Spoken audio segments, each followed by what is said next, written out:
놓치마 뉴스. 이 시각 온라인을 뜨겁게 달구는 뉴스, 네티즌이 주목하는 뉴스, 놓치마 뉴스. 강승희 씨 어서 오세요. 안녕하세요. 네, 오늘 가장 눈에 띄는 소식 뭔가요?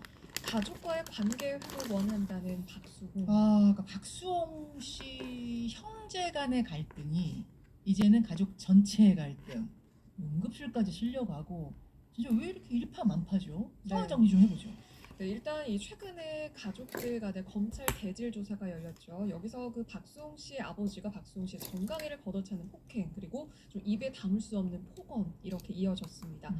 그러니까 1년 반 만에 만난 아버지에게 자식이 인사를 하지 않았다, 뭐 이런 이유였습니다. 그러니까 1년 반 만에 아버지와 박수홍 씨가 경찰에서 네. 만났는데 네. 왜 검찰이군요. 검찰에서 만났는데 왜 아버지한테 인사 안 하냐 하면서 정강이를 차고 욕설을 하고 네. 이제 박수홍 씨는 쓰러지고 뭐 응급실 실려가고 이랬다는 거죠. 네. 근데 사실 이번 이 갈등이 그동안 있어왔던 것 같은 게, 그러니까 아버지의 위협이 처음이 아니었다 그러면서 박수홍 씨가 이날 방검복까지 착용을 한 걸로 알려졌거든요.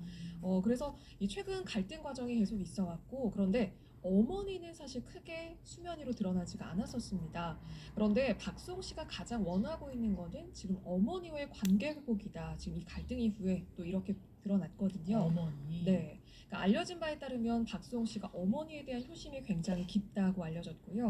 아버지에 대해서는 반감을 갖고 있지만 끝까지 어머니를 보호하고 안타까워했다. 그리고 이런 이야기들이 좀 전해졌습니다. 그러니까 아버지한테는 지금 정신적으로 흉터가 남아있는 상황이고 네. 친형과의 감정 좀 골도 깊잖아요. 네. 그렇지만 가족과의 관계 회복에 대해서는 일단 끝까지 포기하지 않았습니다. 이 입장도 밝혔고요. 최소한의 관계 회복을 좀 시간이 걸리더라도 이걸 원하고 있고, 친형의 횡령에 대해서 원상 복구를 위해서 일단 노력하겠다, 이런 입장이었습니다. 예. 참뭐 기사가 하나하나 나올 때마다 안타깝더라고요. 가족 이야기가. 다음으로 넘어가죠. 지갑 깜빡 두고 갔다면서 휴대폰 모형 맡기고 간 손님. 이게 무슨 말입니까? 휴대폰 모형을 맡기다니요? 사실 휴대폰 모형이 이게 휴대폰을 맡기고 간 것처럼 속인 거예요. 편의점에 한 남성이 들어오는데요. 편의점에. 네. 예. 담배 16보루를 샀습니다. 많이 샀네요. 네. 그런데 편의점 직원한테 지갑을 깜빡 두고 왔다. 금방 돈을 갖고 오겠다. 그러면서 자신의 소지품을 맡긴 겁니다. 아까 최신형 스마트폰 맡기면서 갔다 올게요. 네. 네, 담배는 좀 가져갈게요. 네. 담보로 맡긴 거죠. 그런데 이게 최신형 스마트폰이 아니고 그 모형이었던 거예요. 지금 저희가 CCTV 보여드리고 있는데 네. 저 까만 옷 입은 남자예요. 그렇습니다. 한 보따리 들고 가네요. 네. 그런데 이 모형도 사실 근처 대리점에서 훔친 거였고요. 그런데 이 직원이 사실 이게 깜빡 속을 수밖에 없었던 게 네. 휴대폰에 케이스까지 끼워놨거든요. 정말 진짜 휴대폰인 것처럼요. 아. 그리고 휴대폰을 넣은 그 소지품 가방 안에 네. 차키까지 넣어뒀습니다. 이 차키도 가짜였습니다. 세상에, 저 CCTV로 저희 찍은 그 사진 보여드리고 있는데 저 정도의 휴대폰 상태면 저도 속았겠어요. 그리고 지금 증거품만 보더라도 저 세트가 지금 한두 개가 아니잖아요. 네. 2달 동안 전국적으로 20번 가까이 이렇게 범행을 했고요. 세상에. 1,500만 원 상당의 뭐 상품권을 담배를 훔쳤습니다. 와.